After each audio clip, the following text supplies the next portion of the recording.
Selamat datang di channel Uncle Jo. Ya, welcome back to my YouTube channel. Buat teman-teman yang baru bergabung, ini channel ngebahas bisnis kopi ya, seputar bisnis kopi ya. Bahkan lebih banyak bahas bisnisnya dibanding kopinya ya. Kalau mau bahas kopi, banyak channel-channel lain yang lu bisa dapat referensi yang lebih bagus, lebih better ya dibanding gua. Karena gua based on ya gua fokus di dunia usaha gitu ya, di dunia bisnis. Jadi gue mau bangun bisnis kopi ini memang kepentingannya buat bisnis aja gitu ya. Nah anyway, gue mau sharing sedikit. Ada dua hal yang kayaknya gue perlu sharing ke teman-teman terkait kalian sebagai owner maupun sebagai barista ya. Nah belakangan ini gue kan baru ngekat beberapa karyawan gue, dan selalu ya dari dulu sampai sekarang gue udah banyak banget yang keluar masuk ya, barista yang kerja sama gue tuh banyak berganti-ganti. Dan yang paling lama justru yang sekarang gitu ya, yang sekarang ini yang cukup lama gitu ya. Dan gue mau sharing ke kalian bagaimana sikap kita menanggapi barista yang memang kita cut ya, sikap kitanya. Lalu gue akan bahas sikap baristanya, siapa tahu ini bermanfaat buat teman-teman. Mari kita mulai.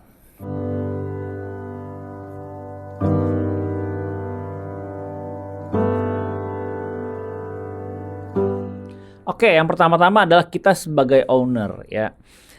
Kalau teman-teman mungkin sering mendengar atau pernah mendengar bahwa ada barista yang bawa kabur laptop, barista yang nyolong uang kasir, banyak hal-hal di kedai-kedai kopi di luaran sana banyak banget.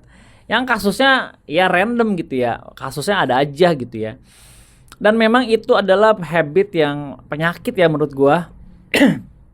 Penyakit yang gimana ya, tekanan ekonomi itu banyak membuat seseorang bisa melakukan yang tidak seharusnya gitu. Nah, gue mau sharing ke kalian, kita sebagai owner, kalau misalnya kita punya barista, kita cut gara-gara dia bermasalah di keuangan, entah itu nyolong, entah itu bawa kabur uang dan lain-lain. Sikap kita sebagai owner, nggak perlu teman-teman menyebarluaskan identitas barista kalian ke coffee shop yang lain gitu ya. Gue banyak banget menemukan gitu, ketika ada satu owner merasa dirugikan sama barista, entah itu bawa uang, entah itu bawa, ya gue nggak tahu berapa jumlahnya ya, tapi gue lihat sih angkanya belum pernah mendengar bahwa angkanya itu sampai miliaran ya. Mungkin di level gue belum melihat ya, karena memang komunitas gue kan UMKM ya. Cuman sangat disayangkan ketika kita harus menyebarluaskan si ini jangan diterima di kerjaan ini, kita sebarkan di sosmed, kita sebarkan di mana-mana gitu ya. Kalau menurut gue cara paling bijak adalah kalau memang kalian dirugikan sedalam angka yang cukup besar, baiknya langsung urus ke kepolisian gitu, pihak ya kriminal aja udah anggapnya. Dan kita tidak perlu menyebarluaskan identitas ke kedai-kedai kopi lain, kita menjelek-jelekan. Lalu ini saran gue doang ya, jadi boleh diikutin boleh enggak ya. Kalau gue sih nggak mau ya, gue menyebarluaskan identitas dari barista atau karyawan yang memang bermasalah gitu ya. Gue pernah punya kejadian, mungkin teman-teman ada lihat di video gue pernah sharing bahwa gue punya barista yang bermasalah di situ, dan ada interview di Jakarta. Dia pernah ngelamar kerjaan di sana, dan ownernya nelpon gua nanya kenapa nih anak kok berhenti dari Uncle Jo gitu atau dikeluarin. Gue bilang mungkin nggak 100% salah dia atau salah barista, bisa juga salah gua, ada part gua juga di situ, karena gua nggak punya sistem yang ideal untuk membuat orang tidak berani ngambil gitu ya. Jadi gue punya perspektif sama owner itu yang nanyain terkait si barista yang pernah kerja di tempat gue. Gue nggak punya sistem yang apa ya, yang bener lah sebetulnya. Jadi bisa jadi salahnya nggak cuma dari gue, tapi bukan dari dia doang 100%, tapi bisa juga dari gue, karena sistem gue nggak gitu bagus gitu untuk pengawasan dan lain-lain. Gue sih jadi bilang kejahatan itu nggak cuma karena niat, tapi ada kesempatan gitu. Nah, mungkin kesempatannya ada di tempat gua. Jadi gue bilang sama owner yang di Jakarta itu, sampai sekarang belum pernah ketemu ownernya, dan sampai sekarang barista tempat gue itu masih kerja di sana. Diterima dengan baik di sana. Gue bilang sih gue suka supel anaknya bla bla bla. Tapi mungkin ada problem di hal ini di guanya. Jadi ada kesempatan gitu. Jadi gue nggak menceritakan juga, oh dia nyolong duit gitu. Enggak. Jadi gue hanya bilang mungkin di tempat ibu bisa lebih terkontrol. Ibu mungkin suka juga sama karakter anak ini. Gue bahkan bilang begitu. Jadi gue tidak mau kesalahan seseorang barista ini kan udah lewat nih kesalahannya. Gue nggak pengen kesalahan ini justru mempengaruhi hari depan dia. Hari depan dia kan belum pernah ternoda gitu. Hari depannya kan masih panjang dan gue rasa harus diberi kesempatan untuk menjadi pribadi yang lebih baik. Tapi bentuk pelajaran yang kita bisa berikan adalah kita mengkat gitu orang barista kita. Tanpa harus kita berkoar-koar di sosmed, di komunitas, di mana-mana pun soal apa yang dilakukan gitu ya. Sehingga kita memberhentikan barista kita. Jadi saran gue sebagai owner, baiknya keep sendiri aja atau ada diskusi buat di level manajemen aja atau dijadikan materi tapi nggak perlu sebutin siapanya dan apanya gitu yang dilakukan. Jadi baiknya sih cuma level-level manajemen aja, top manajemen yang memang buat bahan diskusi aja supaya kita sebagai owner bisa jadi lebih better gitu ya. Nah, itu perspektif gua. Jadi bahkan yang kemarin pun gua nggak pernah berkoar-koar juga gitu sama siapapun. Hanya internal kita yang tahu. Yang tahu kan pasti internal kita udah pasti tahu. Top manajemen ya tahu lah gitu alasan kenapa gua meng-cut atau memberhentikan seseorang. Dan kita juga nggak perlu bila seandainya barista kalian ataupun yang pernah kerja sama kalian itu membicarakan hal yang tidak yang nggak benar tentang kita atau kedai kita juga nggak perlu menanggapi dan tidak perlu memberikan membangun pembenaran juga gitu. Karena selevel Starbucks aja ya. Starbucks itu kan satu brand yang menurut gua dia brand nomor 1 lah di dunia. Bahkan banyak brand-brand lokal ataupun UMKM yang pengen sesukses Starbucks gitu. Segitu Starbucks yang punya sistem yang begitu bagus, infrastruktur yang begitu oke, jenjang karir yang begitu jelas, masih aja tuh diomongin juga gitu. Nggak enaknya itunya ininya ada aja gitu. Jadi kalau kita bicara soal orang lain menjelekkan brand kita ataupun pernah bekerja sama kita dan tidak sesuai perlakuannya kita, mungkin dia tidak terima atau apa, wajar aja sih. Mungkin sakit hati atau apa membicarakan hal yang tidak ada pada orang lain gitu. Apa yang perlu kita lakukan, kita cukup silent aja, diem aja udah gitu. Ini perspektif owner ya, jadi gue bicara soal owner aja. Dan kalau misalkan ketika kalian sebagai owner menginterview barista baru, lalu pada saat interview ketika kita tanya kenapa kamu keluar dari sana atau kerjaan kamu kenapa di sana kok mau berhenti, dan jawaban dia adalah menjelek-jelekkan brand tempat dia kerja atau yang sebelumnya, nah teman-teman bisa belajar gitu. Kalian juga jadi aware aja gitu, oh ternyata ini soal sikap soalnya. Ketika seseorang diberhentikan dari satu pekerjaan ataupun dari diberhentikan gitu ya, di PHK, cenderung kita kecewa dan kita lebih bisa ngomongin hal keburukan tentang tempat kita bekerja gitu dibanding hal positifnya. Nah, saran gua sebagai owner ya mungkin mention aja soal itu. Sama kayak kita kalau mau jual Ferrari, kita nggak perlu menjelek-jelekan Mercedes ataupun BMW gitu, nggak perlu kan. Gua membangun bisnis Uncle Joe tanpa menjelek-jelekan brand orang lain gitu. Kalau brand orang lain menjelekkan kalian ya itu mah terserah mereka gitu ya. Karena kita mau ngebangun nilai, membangun satu sistem yang sustain gitu ya, yang jangka panjang, yang baik gitu ya. Saran gue gitu sebagai owner ya. Nah sekarang kita bahas dari sisi baristanya.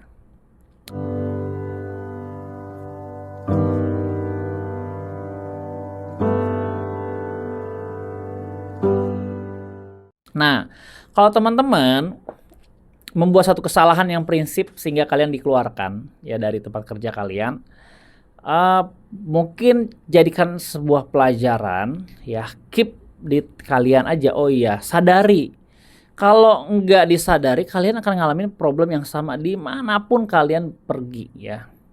Kalian akan ngalamin problem yang mirip-mirip gitu. Jadi kalau kalian tidak menyadari kenapa sih, pasti ada alasan dong. Lu kenapa diberhentiin atau lu kenapa di-cut. Pasti ada alasan yang mendasar atau yang prinsip. Sampai lu harus dikeluarin ya. Nah lu pelajari aja sih kenapa gitu. Lu jadikan satu pelajaran. Oh ternyata begini toh kesalahan gua. Ya itu jadikan untuk memperbaiki diri gitu. Bukannya kalian mencari pembenaran gitu. Ngebangun satu apa sih? Satu membangun apa ya? Membangun teman-teman yang buat ngedukung lu gitu. Jadi saran gua adalah sebagai barista ambil positifnya. Kalau misalnya nanti bahan interview di tempat kerja yang baru ya. Ya saya pernah kerja di sini dan saya banyak belajar sih walaupun waktu itu saya merasa saya melakukan kesalahan dan saya nggak bisa diterima, tapi saya akui itu salah saya. Jadi saya berharap di tempat kerja yang baru, di tempat ibu bisa lebih berkembang dan bisa lebih belajar lebih baik lagi bu. Jadi sampaikan aja, jadi jujur aja gitu apa adanya gitu. Jadi saran gue sebagai barista jangan justru membangun satu lu pernah kerja di Starbucks, lalu lu interview di tempat X gitu ya. Lalu lu menjelekkan Starbucks gitu. Padahal tempat X itu dia bisnisnya aja belum sebesar Starbucks gitu. Jadi kelihatan nilai-nilai lu tuh gimana. Kalau misalnya lu punya habit menjelekkan ataupun ngomongin hal yang buruk tentang tempat kerja lu sebelumnya, lu udah bisa dinilai sama si owner. Nih orang gak punya attitude yang bagus gitu, yang baik. Kenapa? Ya sama kayak mantan lah. Lu putus dari mantan, lu cenderung ngomongin hal buruk tentang mantan lu gitu. Sebaiknya sih nggak usah gitu, biarin aja gitu. Dan lu jadikan itu pelajaran. Oh ya ternyata gue bersyukurlah gue nggak lanjut sama dia. Dan ada hal-hal yang mungkin gak sesuai. Cukup sebatas itu aja. Nggak perlu lu jelekin. Iya mantan gue bla bla. Jadi kayak kelihatan gitu attitude-nya seseorang kalau bahas soal yang mantannya. Jadi gue mengajarkan ke teman-teman gua, ke barista-barista gua di sini, seandainya ada partner lu, teman lu yang gua berhentiin, yang gua cut, ya udah keep silent aja, support dia. Bahkan gua bilang loh ke barista gua kalau misalkan lu WA dia dong, support dia gitu. Mungkin dia ngerasa sedih, udah lama di Uncle Joe misalkan, lalu harus keluar. Jadi bahkan gue bilang ke barista gue yang bertahan sekarang pun ya hal ini bisa terjadi sama kalian juga gitu. Gue nggak peduli masalah deket lama atau gimana. Lu deket sama gue suka sama lu. Tapi sesuka-sukanya gue sama lu, kalau lu melanggar sesuatu yang prinsip, ya mau nggak mau gue akan cut juga gitu. Jadi bukan soal lu deket like or dislike, enggak. Ini soal profesional aja. Jadi buat teman-teman barista ya tunjukkan kalau kalian punya attitude yang baik, yang bagus, yang menurut gua lu bisa pertahankan ya. Sebagai penutup gua mau cerita sedikit soal kejujuran ya. Jadi saking gua nggak mau nggak mau berbenturan lah di nurani gua tuh sampai menghilangkan potensi uang yang gede banget gitu. Di waktu gua di Pekanbaru, waktu gua ngegarap satu project perumahan, bikin landscape-nya dari 160 rumah gitu ya, baru ngerjain 3 rumah gitu. Gua udah diganti sama orang taman lain gitu. Hanya gara-gara ya gua nggak bisa bermain sama purchase-nya gitu. Dan memang itu hal yang biasa gitu di dalam dunia kontraktor gitu ya, kita nyiram-nyiram uang ke purchasing. Itu hal yang biasa, tapi gue terbentuk sama nurani gue. Kayaknya nggak bener deh gitu. Sedangkan yang punya project ini ownernya temen gue. Si purchase karyawannya temen gue. Kalau gue nyiram-nyiram ke dia, berarti gue mengkhianati pertemanan gue dong sama si owner ini. Jadi hal-hal begitu di gue cukup keganggu guanya nih. Gue nggak tahu di kalian ya mungkin biasa ya, apalagi bermain di proyek pemerintahan gitu. Kayaknya udah biasa banget siram-menyiram. Dulu pernah terakhir gue dapet menang tender di Pekanbaru itu 8,4 miliar ya. Tapi gue mundur dari project itu, nggak mau lah pokoknya gue ngerjain project itu karena memang berhubungan sama Kalau gue lihat sih nggak wajar dari harga yang gue tawarkan dengan spesifikasi yang diharapkan, tapi dengan budget yang waduh banyak pemangkasan sini situ. Bahkan dinas pertamanannya, tapi ini kasus yang udah lewat ya. Itu waktu proyek ngebangun Tugu Anti Korupsi di Pekanbaru. Itu ada 18 orang tersangka ya. Gue bersyukur sih. Gue mundur saat itu. Nggak ikut-ikutan. Karena gue udah mencium lah pokoknya hal-hal yang enggak lah, gue nggak mau yang nggak gini-gini. Dari situ lah gue nggak pernah mengerjakan proyek-proyek pemerintah ya, bahkan gue nggak pernah mau terlibat gitu sama urusan pemerintahan gitu. Waktu ngebangun bisnis kopi juga sama gitu, udahlah gue nggak mau ikut-ikutan, walaupun memang kalau mau karirnya bagus gitu kita mesti melibatkan pihak-pihak pemerintah gitu. Cuman gue belum lihat hal idealismenya apa ya, gue belum menemukan jalurnya lah untuk bekerja sama dengan pihak-pihak pemerintah gitu ya. Gue belum nemu orang yang jujur lah, intinya begitulah. Ya mungkin susah ya jujur di Indonesia tuh mungkin agak gimana ya. Apalagi berhubungan sama pemerintah, nggak deh. Gue lebih memilih solo karir aja gitu, dan gue lebih happy dan lebih tenang juga. Gue ngedukung-dukung aja apa yang dikerjakan. Jadi intinya sih dari video ini yang mau gue share, kita sebagai owner harus bijaksana juga. Kesalahan karyawan hari ini belum tentu menjadi kesalahan yang berlaku di kemudian hari buat dia. Gak perlu kita mencoreng atau membunuh karakter. Gue soalnya gimana ya, gue pernah di-mention sama salah satu teman gue, Jo, kalau ada yang ngelamar ini anaknya begini jangan diterima ya, lu hati-hati nih anak gini.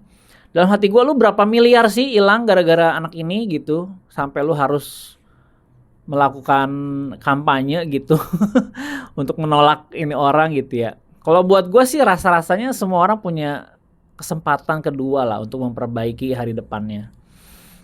Ya jadi ya cuman ya lu pilih aja yang sesuai dengan kriteria yang lu mau.